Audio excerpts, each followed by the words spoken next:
Hi, everybody. My name is Carrie Elkin. And if you don't know me, I've been teaching yoga since 2006. What started out as a lovely stretch class back in college turned into a chance to reset mentally, physically, and emotionally on the mat. With a consistent practice, I started to feel the benefits of all of those areas I just mentioned off of the mat. Years later, I was introduced to Ayurveda as part of my yoga therapy training. Ayurveda is my inspiration for my monthly themes and challenges to complement my on the mat classes. Every month, there's a different theme to practice and refresh. The challenges are meant to make healthy living habits in your life. Each of them are about 3 weeks, some of them are 4 weeks, and they're directly delivered to your inbox and only take a few minutes every day. In Ayurveda, diet means what you do daily, not just what you eat and your physical activity, but most of what the world focuses on. This could be what you're reading, what you're watching, what you're listening to and surrounding yourself with, your environment and who you hang out with, what you inhale, what absorbs into your skin, what makes you you. If you haven't yet reached your healthy living goals, join me for my monthly challenges. They're posted on the first of each month on my website and always kick off with a free webinar so you understand the inspiration for the month's theme, which means most of them are focused on either mental wellness, gut health. So for immune support and also to help with the pressures of the world, anxiety, depression, and stress that many people face today.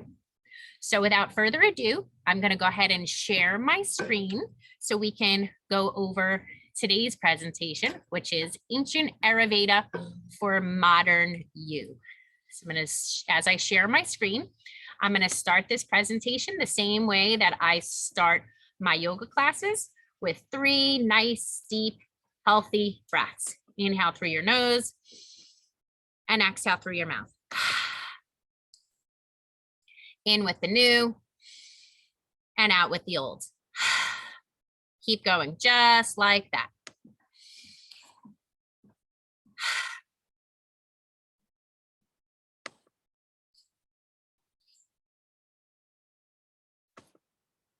And then when you complete your next exhale, bring your breath to your normal breath, whatever that is, inhaling and exhaling through your nose if possible, which is especially challenging for those of us who happen to be mouth breathers. So try to breathe through your nose.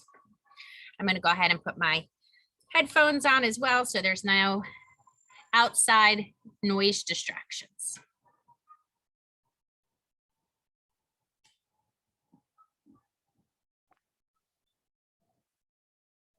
So welcome. I am so happy that you decided to spend the next half hour or so learning about Ayurveda. I hope that by the end of this, you'll walk away with a better understanding of your body, how your dosha, which is our word of the day, can affect your health and well-being. Over the next half hour, we're going to cover an intro to Ayurveda and the doshas, diet and your dosha, yoga and your dosha, and essential oils in your dosha. And you'll also have the opportunity to take a quiz to find out what your exact dosha is. Let's cover some basic Sanskrit terms. So throughout this event, I will be using some of these terms that you may be unfamiliar with. Agni is your digestive fire. Ama is a toxic buildup of waste and harmful residue. Ayurveda is the 5,000-year-old traditional healing system of India. Dosha is your Ayurvedic body type. So you could either be Vata, Pitta, or Kapha. Prakriti is one's inherent balanced constitution. It's a snapshot of our combined doshas. Vikriti is the reverse, the imbalances in one's current state. Panchakarma is a traditional cleansing process, detoxifying the body and strengthening the immune system, specifically between seasons. And Sneha is the quality of being oily, which helps alleviate dryness, and it also happens to mean love. So what is Ayurveda? Ayurveda is the practice that began about 5,000 years ago in India and is based on the belief that each person is unique and should be treated as such. More than that, it's an understanding that everything on the earth, including humankind, is made up of a unique mixture of 5 elements: fire, space, earth, water, and air. So understanding your personal compilation of these 5 elements can help you find your ideal diet, mental triggers, physical elements, and even your best yoga practice. Ayurveda, as a science, hypothesizes that each human falls into at least one of the 3 body types or doshas. A dosha cannot be seen with the naked eye, but their effects on the body cannot be missed. Doshas are thought to be made up of a combination of the 5 primal elements of the earth, which is air, space, water, fire, and earth. So the following dosha types are primarily made up of these elements. Vata is the first one, is made up of air and space. Pitta is made up of fire and water. And Kapha is made up of water and earth. Everyone embodies pieces of each dosha, of course, but usually 1 or 2 doshas are dominant in an individual. So up next, I'm going to be going into greater detail on how to determine your dominant dosha. Vata. So you may be Vata if 3 or more of these tendencies apply to you. You've always been thin-framed. You lose weight easily and have difficulty gaining it. You prefer a warm climate and don't like the wind or cold temperatures. Your hair tends to be curly and dry. Your skin tends to be rough and dry. When you're under stress, you tend to become anxious and fearful.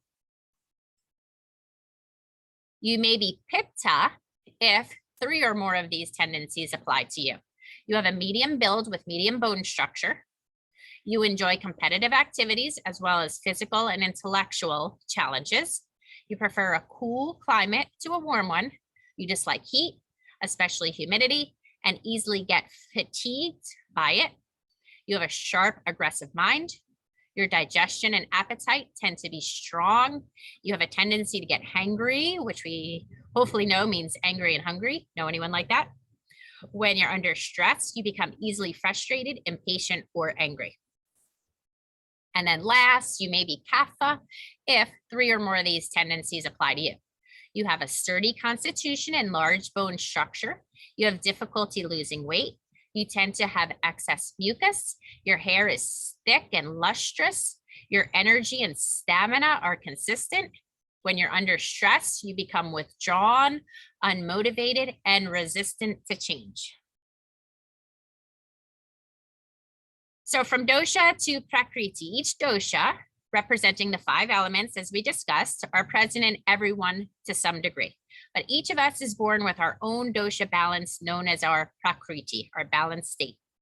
So knowing your prakriti is vital in implementing Ayurveda effectively into your daily life. Some people are purely one dosha, more so than others. Others are equally split between the 2 doshas. And once in a while, an individual can have an equal balance of each dosha, but this is more rare. We could say that someone has a Vata Prakriti if their constitution is mostly Vata and they related to most of the Vata traits that I listed above. If someone has a Prakriti, that's about 50% Pitta, 40% Vata, and 10% Kapha, we would call them Pitta Vata. An Ayurvedic practitioner can help you determine your specific Prakriti. I'll give you the option of taking a quiz at the end of this presentation. Doshas and the seasons. So when it comes to balancing your dosha, look to the seasons. For example, in the hotter seasons like summer and early autumn, Pitta will be elevated due to the heat that's around us. If you're a Pitta, take time to focus on Vata and Kapha foods and practices, which we'll discuss next. So here's an example of the seasons.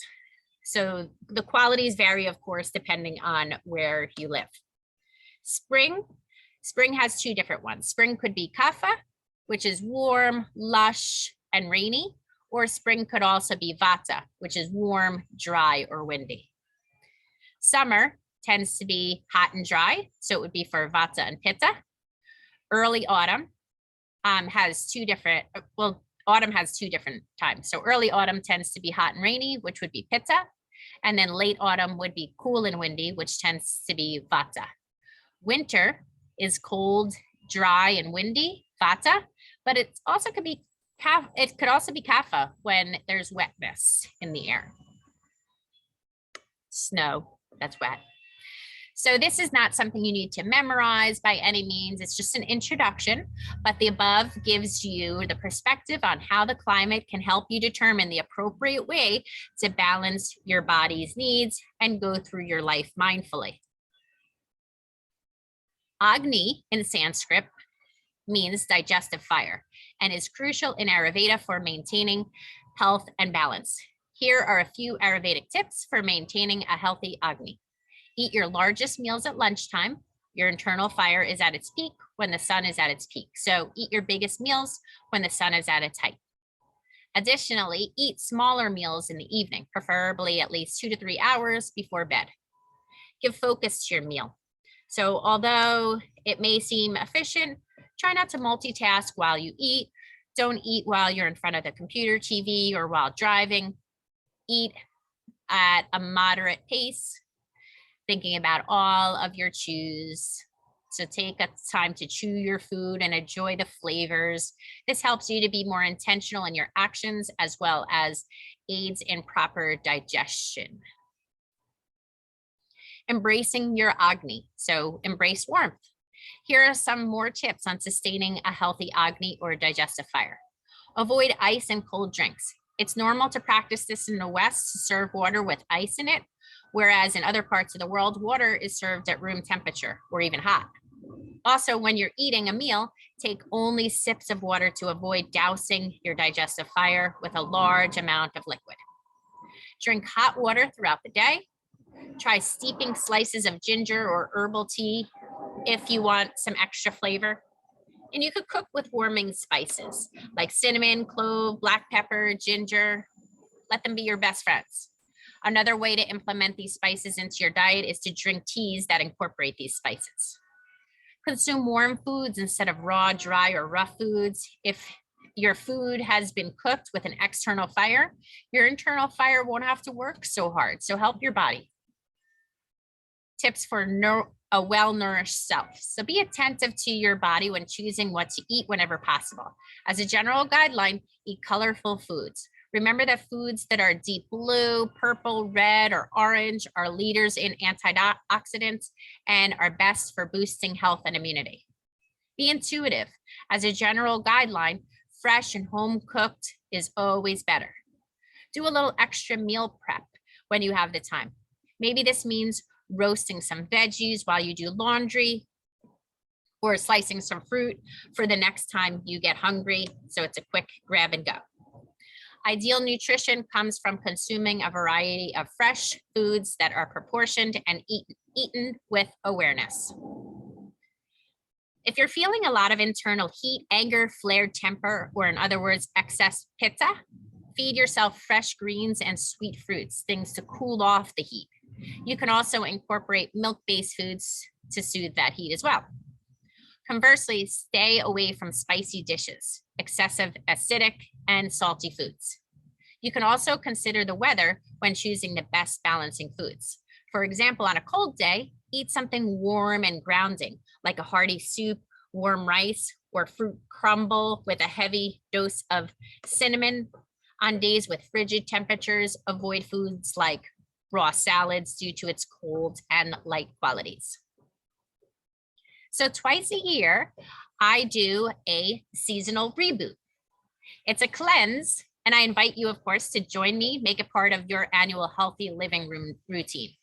This simple seasonal routine can change your life. If done correctly and responsibly, I call it in April, spring cleaning, because most of us are already doing some sort of spring cleaning anyway. Or in October, I call it boosting your immunity or gut health, getting your gut ready for colder weather. And you can find this seasonally each April and each October on my website, yoginicarey.com/cleanse. So I know it's become a fad to detox and over cleanse. This is extremely not healthy. We've all practiced some sort of spring cleaning already to get rid of the old stuff and make room for the new. We typically rid clothing from last season, boxes, or stuff accumulating in our garage or attics, old birthday cards that are attracting dust, or maybe even an obsolete technology that's no longer being used. It's the same concept. In Ayurveda, it's been practiced for thousands of years to do the same thing with our gut. So as I mentioned, the same concept described above for spring cleaning can be done for your health, because there are toxins building up in your body and compromising many areas of your life. The body has natural healing abilities and numerous mechanisms work hard to help you detoxify and help the body rid harmful substances. However, over time, these systems can become overwhelmed and sluggish. And here's an example: failure to eliminate toxins ultimately will result in many of the following examples: weight gain, or perhaps lack of energy, poor skin, foggy mind, mood swings, allergies, flu-like symptoms, maybe unhealthy urges. Most medical practitioners are going to give you some sort of antibiotic to help you with any of the above conditions, right? Which in turn, though, adds even more harmful toxins to our body, and the side effects are not pleasant. So eliminate toxins seasonally. This is an Ayurvedic tradition that's been done for thousands of years. You can help your body detox through a cleanse, which can aid the digestive process by reducing bloating and constipation, improve your mental and emotional health, and even boost your energy levels. You'll finally begin to melt away excess weight, gain sustained energy, have your skin begin to glow and radiate, and even maintain a positive outlook on life, simply because you made the decision to get rid of the old and make rid of the new for the new season twice a year. So really, each spring, you'll be guided through a few weeks of specific protocol to jumpstart your health by cleansing your body and spirit in a way that will have you feeling and looking younger than you have in years. Each fall, you will be guided to clean out another layer of your gut to help support your immune system. And by the way, our immune system is housed in our gut, 70% of it.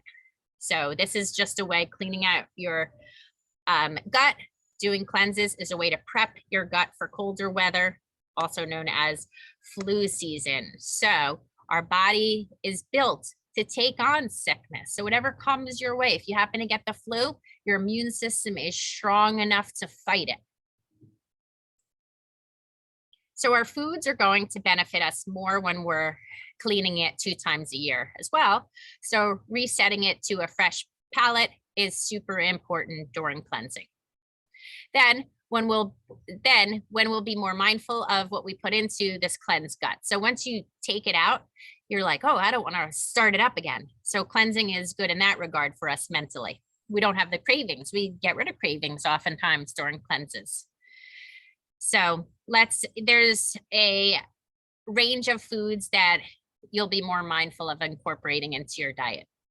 So in Ayurveda, we try to include the 6 tastes into each meal, and they include sweet, salty, sour, pungent, bitter, and astringent. Number 1, sweet. Sweet foods decrease your vata and your pitta, and they increase kapha. So if you're trying to gain weight, sweet is the taste to emphasize, as it attributes to slow digestion. Foods for sweetness include wheat, rice, dairy, cereals, dates, pumpkins, maple syrup, and licorice root. Number 2 is sour. Sour foods decrease vata. They increase pitta and kapha. The sour taste is made up of water and fire, so it stimulates appetite and saliva production. Sour foods also awaken your thoughts and emotions and can help to improve digestion and elimination. However, sour foods should be eaten in moderation because too much can lead to aggression in the body. Foods for sourness include lemon, vinegar, pickled and fermented foods. tamarind and wine. Number 3 is salty foods. They decrease your vata and they increase pitta and kapha. Made up of earth and fire elements, salty foods are best for vata because of its grounding and hydrating nature. However, its heat might aggravate pitta and kapha. Salty foods can help stimulate digestion, balance electrolytes, and increase absorption of minerals. Too much salt, though, can have a negative impact on the blood and skin. Foods for saltiness include sea vegetables, sea salt, tamari, black olives. Next is pungent. Pungent foods increase your vata and pitta, and they decrease kapha.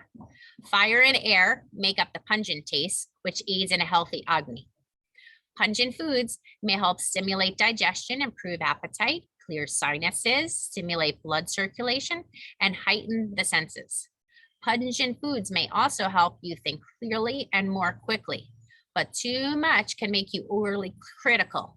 Pungent foods will aggravate pitta quickly, but efficiently balance kapha.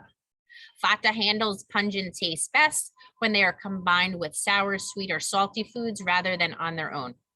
Pungent foods include hot peppers, ginger, onions, garlic, mustard, and hot spices. Next is bitter. Bitter foods increase vata. They decrease pitta and kapha. They consist of air and space. Bitter foods are considered the coolest and the lightest of all the tastes. Because of these qualities, bitter foods can be highly detoxifying, both physically and mentally. Bitter foods are best for pitta, they're good for kapha, and least beneficial for vata. Bitter foods include raw green vegetables, turmeric, green, black, and herbal teas. And last but not least, astringent. Astringent foods, much like bitter foods, increase your vata, they decrease your pitta and kapha. They're made up of air and earth, primarily. Astringent foods tastes are cool, dry, and firm. Pitta benefits most from astringent foods, and its dry, light attributes benefit kapha. Since many beans and legumes are astringent, vata should eat them in moderation. Other astringent foods include unripe bananas, green grapes, pomegranates, cranberries, green beans, alfalfa sprouts, and okra. So Vikriti is your imbalances. In Ayurveda, all illnesses are viewed as dosha imbalance. To treat imbalances, the goal is to reestablish a person's natural balance of vata, pitta, or kapha. To achieve this, Ayurveda focuses on 2 key principles: removing the inciting cause and treating the lingering imbalance with the opposite. One way of doing this is through your diet, and also that includes seasonal cleansing. Another way is through the mind. So just like I do 2 gut cleanses, 2 gut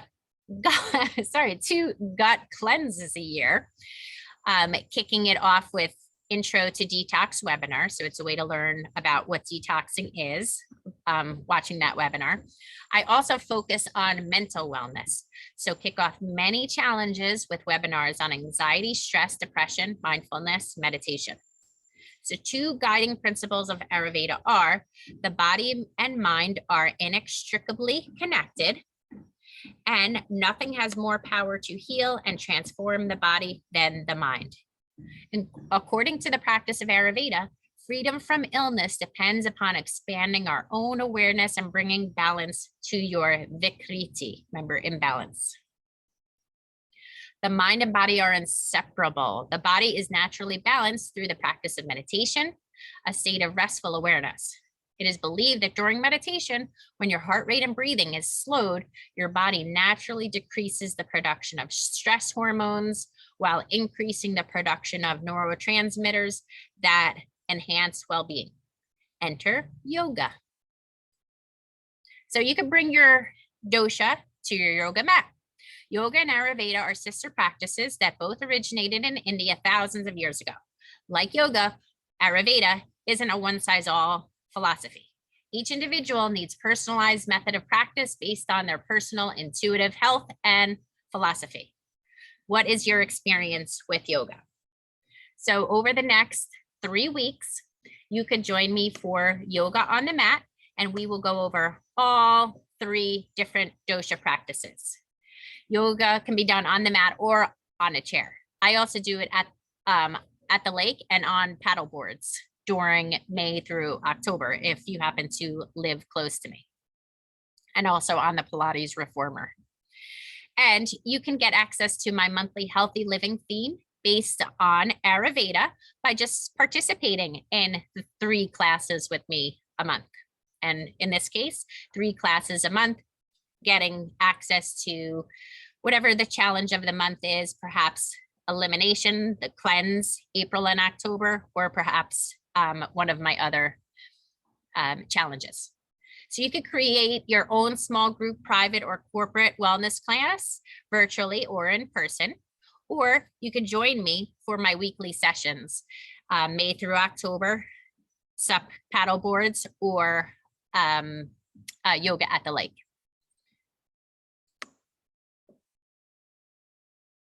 So yoga for Vata Prakriti. Vatas are mentally quick, creative, and enjoy movement. Signs of imbalances for them are insomnia, constipation, anxiety, cracking joints, excessive dryness. For those who may be experiencing a Vata imbalance, slow, steady grounding postures such as standing postures, spinal twists, deep calming breaths are recommended. Moreover, sun salutations should be done slow, not rushed. Vatas who feel imbalanced would benefit from working on poses like mountain pose, tree pose, and warrior variations. Due to the hyperactivity of Vata's nature, it is most balancing to allow for a long Savasana ending final relaxation pose, maybe even longer than 15 minutes if possible. So yoga for Pitta Prakriti. Pittas are especially passionate, enthusiastic, and courageous. The energetic force of Pitta is mainly associated with digestion, but also with enzymatic and endocrine systems. Signs of imbalance are anger, competitiveness, rashes, heartburn, fever, increased inflammation. Forward folds, heart opening poses such as bow, cobra, camel are recommended as they bring coolness and relaxation to heat and tension. Spinal twists can also be quite balanced. When practicing pranayama, or breathing exercises, a pitta should focus on cooling, relaxed breathing. Exhaling through the mouth at several times is a good way to release excessive heat and can help with hyperacidity and even ulcers, which pitta body types tend to be prone to. Yoga for Kapha Prakriti. Kaphas are consistent and devoted, as well as emotionally and physically stable and strong. Signs of imbalance for Kapha include procrastination, weight gain, bloating, dullness, congestion. A stimulating movement like sun salutations and vigoring breathing exercises can help bring enthusiasm, heat, and focus. Also, back bends and headstands can bring balance to this unevenness. Savasana can be kept a little shorter for kaphas, and they will still benefit greatly from it. So balancing your doshas can also be done with essential oils. Ayurveda relies heavily on natural methods to restore balance and homeostasis, including diet, exercise, and specific herbs. Because essential oils have the unique ability to balance emotions as well as the physical body, they are especially useful for balancing doshas.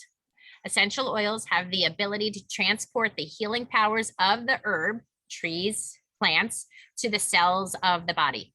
Essential oils help balance the emotions through the sense of smell, which directly impacts the limbic system. Therefore, essential oils offer a means to bring harmony among the physical, emotional, and spiritual bodies. Ayurveda principles teach us that like creates like and opposites balance. So essential oils with qualities of a particular dosha will increase that dosha. Conversely, essential oils with attributes that are opposite of a dosha will decrease or pacify that dosha. So let's take a look at some essential oils that are best for Vata dominant people. who are prone to anxiety, dry skin, and constipation. They tend to feel cold and can be overly dramatic, sensitive, or emotional. The best essential oils to help balance this dosha are those that are warming, damp, soothing, and emotionally uplifting. Some examples of oils that would be best for Vata dosha would be clove, cinnamon, Roman chamomile, geranium, sandalwood. Using these oils in a diffuser allows for effortless aromatherapy that aids in slowing down, self-soothing, and relaxation, areas in which the Vata dosha needs a little more assistance. By using these essential oils in daily life, combined with a diet of well-cooked, easily digestible foods and low-impact exercises, the Vata dosha is sure to see a great deal of balance in their mind, body, and spirit. Next, moving on to Pitta. An excess of Pitta dosha manifests as excessive heat, such as infection, heartburn, inflammation, rashes, fever. To counteract this imbalance, one would use essential oils that are cooling. Some examples of cooling essential oils are lime, ylang ylang, fennel, vanilla, sandalwood. Each of these oils can be used in blends for spritzing or rolling on your wrist throughout the day, as well as aromatherapy in a diffuser.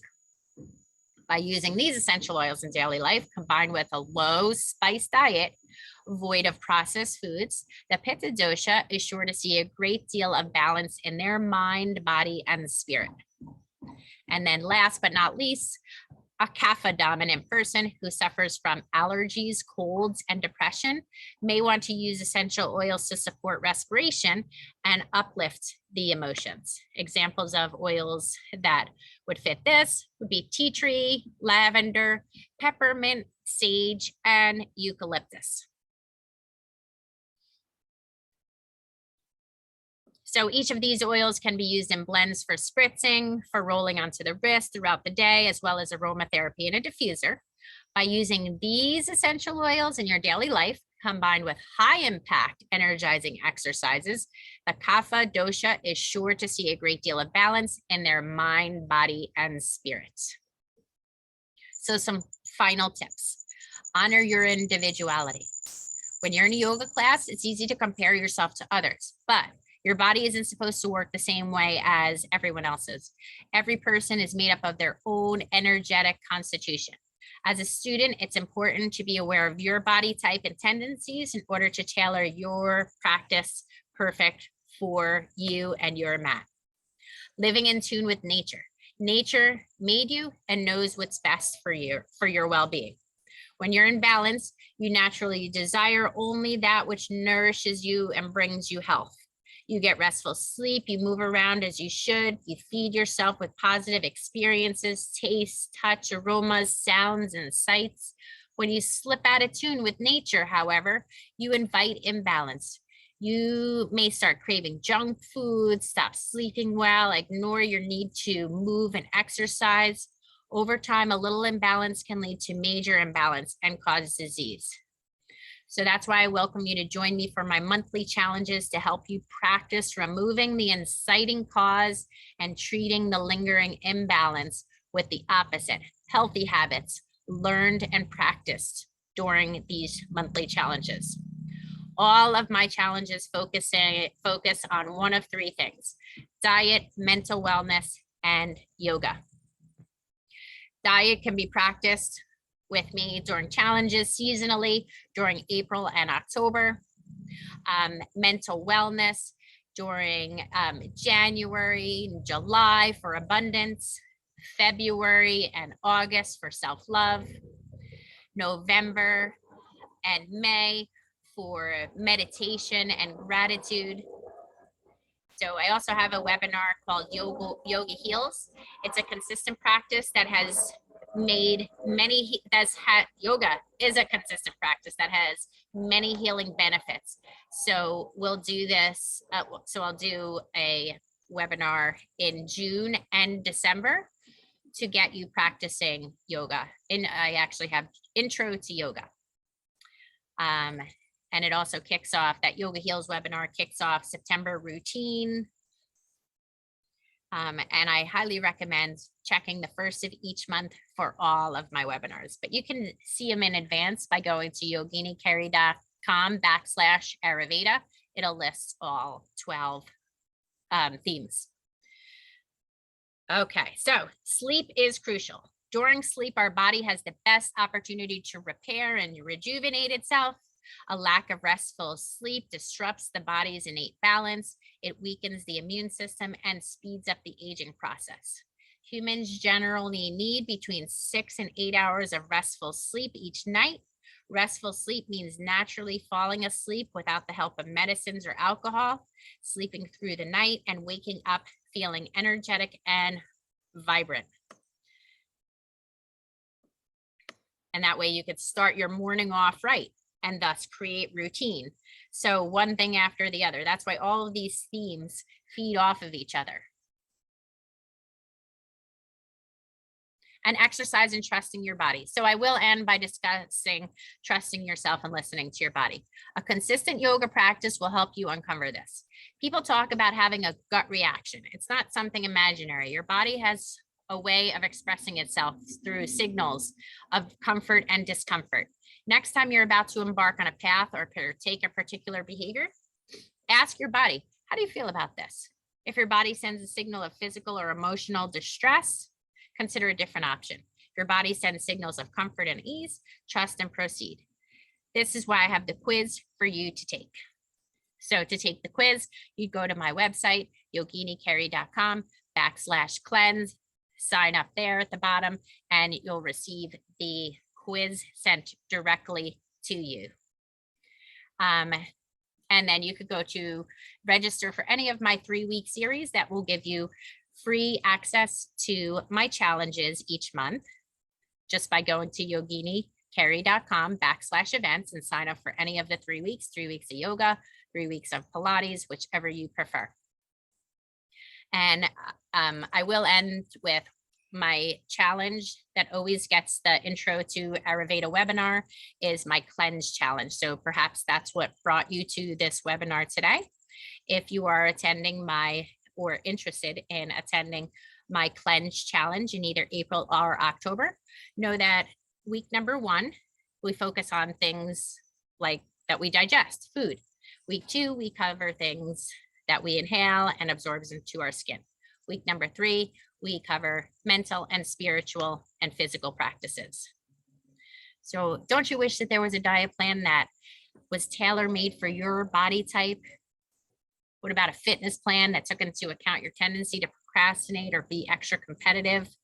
The ancient science of Ayurveda can help lead you to a better and more balanced life.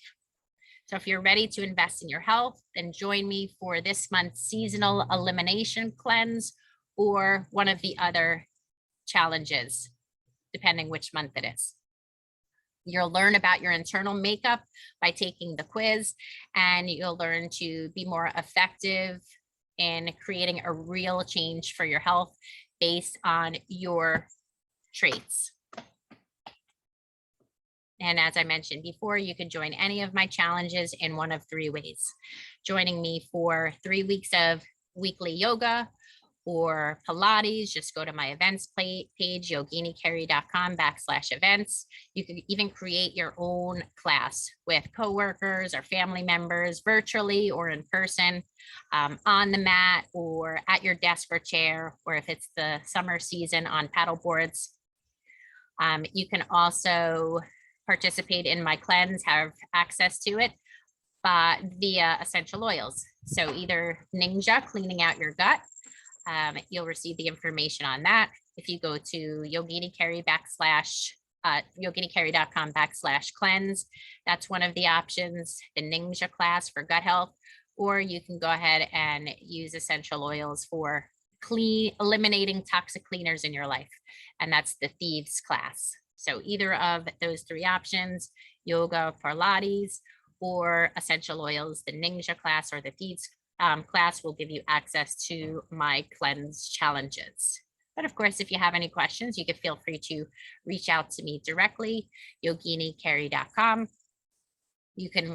That's my website, yoginikerry.com, or follow along with me on Instagram. My tag is Yogini Kerry, or Facebook, facebook.com/Yogini Carrie, and hope that you can join me either on or off of the mat. Here's a sneak peek of some of my challenges that you'll look forward to hopefully participating in. I am going to go ahead and stop sharing my screen. So thank you so much for attending today. I hope you enjoyed and learned something. Please feel free to reach out to me at yoginicarrie@gmail.com or my website, yoginicarrie.com, Facebook or Instagram. Namaste. Thank you for joining and look forward to seeing you on or off of the mat. Have a lovely day.